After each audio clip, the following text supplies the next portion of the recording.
ভাতার দাবিতে মৃৎশিল্পী সংগঠনের ডেপুটেশন মানিকচক বিডিওকে। ভাতা সহ একাধিক দাবি দেওয়া হয়। ভাতার পাশাপাশি এঁটেল মাটির সুবিধা করে দেওয়া, কারখানা তৈরি, মৃৎশিল্পের আনুষঙ্গিক সামগ্রীর মূল্য বৃদ্ধি সহ একাধিক দাবি নিয়ে মৃৎশিল্পীরা মানিকচক ব্লক বিডিওকে লিখিত ডেপুটেশন দেন। মানিকচক মৃৎশিল্পী সংগঠনের প্রায় 50 নেতৃত্ব ও সদস্যদের উপস্থিতিতে এই কর্মসূচি সম্পন্ন হয়। এই ডেপুটেশন কর্মসূচিতে উপস্থিত হয়ে মানিকচক ব্লক মৃৎশিল্পী সংগঠনের সভাপতি ফুলকুমার মণ্ডল বলেন, আমরা বছরে প্রায় 6 মাস মাত্র কাজ পাই।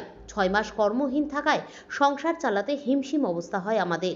তাই আমরা মূলত ভাতার দাবিতে বিডিওকে ডেপুটেশন দিলাম। আমরা একত্রিত হয়ে আলোচনার মাধ্যমে মানিকচক ব্লক বিডিওকে বিষয়টি লিখিত আকারে জানালাম।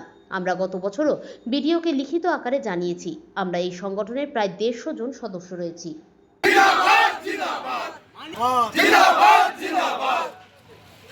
মৃৎশিল্পীদের জন্য ভাতা চালু করতে হবে। মৃৎশিল্পীদের জন্য ভাতা চালু, ভাতা পাচ্ছে না, সরকার জবাব দাও। মৃৎশিল্পীরা ভাতা চালু করতে হবে। জবাব দাও। জিন্দাবাদ।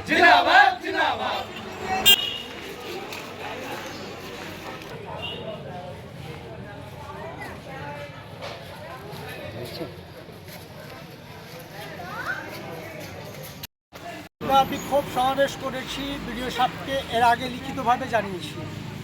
জানিয়ে দেওয়ার পরেও কোনো উত্তর পেলাম না। কি দাবি আপনাদের? আমাদের দাবি হলো ভাতা, এবং আমরা ওই যে মৃৎশিল্পী কাজ করি, এই জন্য একটুলি মাটি যে নেব তার জন্য প্রশাসন আমাদের পিছনে ধাওয়া করে। আমরা চাই আমাদের মৃৎশিল্পীগণ যেন এঁটেল মাটি মানে আপনার প্রশাসন যেন আমাদেরকে বিনা প্রতিরোধে মাটিটা পায়, আমরা এই আশা করছি।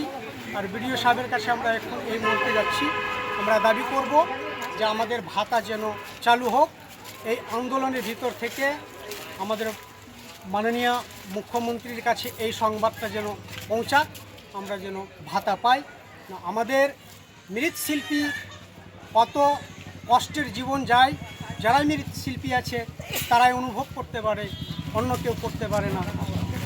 কতজন রয়েছেন আপনারা মানিকচক ব্লকে? 150 জন রয়েছে। এই দুটোই দাবি না আরও দাবি রয়েছে? আর দাবি রয়েছে যে আমরা যে কারখানা বলতে মাটি যখন ঠাকুর যখন তৈরি করি বর্ষার সময়, ওই সময় ঠাকুরগুলা গলে যায় বর্ষার, তাই আমাদেরকে যেন একটা কারখানার সুব্যবস্থা করে দিতে পারে এই আশা রাখছি। প্রশাসন যদি সঠিক সুব্যবস্থা না করতে পারে আপনাদের দাবি দেওয়ার কি করবেন? আবার আমরা আন্দোলন করব, বৃহত্তর আন্দোলন করব। আমরা এখন প্রত্যেকটা শিল্পীগণ এসেছি, এরপরে পরিবার নিয়ে আমরা আন্দোলন করব, বউ বাচ্চা সবাইকে নিয়ে আমরা আন্দোলন করব। আপনার নাম? আমার নাম ফুলকুমার মণ্ডল। কি দায়িত্বে রয়েছেন সংগঠন? আমি সভাপতি রয়েছি, মৃৎশিল্পী মানিকচক ব্লকের মৃৎশিল্পীর সভাপতি।